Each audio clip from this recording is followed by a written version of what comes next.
V telovadnici osnovne šole Pragersko so konec tedna gostili 8. mednarodno razstavo z naslovom Cvetje, ki ne ovene. Letošnjo razstavo so nadgradili s predstavitvami izdelave cvetličnih dekoracij. Prireditev je tudi letos pripravilo turistično društvo Breza Pragersko Gaj.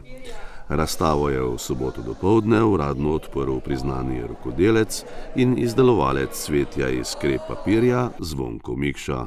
Zdaj pa bi se jaz najprej zahvalil osnovni šoli, gospe ravnateljice, jaz sem bolj friški, bom čisto jutri to povedal, gospe Mateji Pučko Erhatič, da so nas vzeli pod svoje okrilje, da so nam omogočili to, da smo lahko vami, da tisti, ki izdelujemo in tisti, ki razstavljamo in tisti, ki vam srečo delimo s vašimi pogledi na naše izdelke, so tisto, kar je bogatstvo.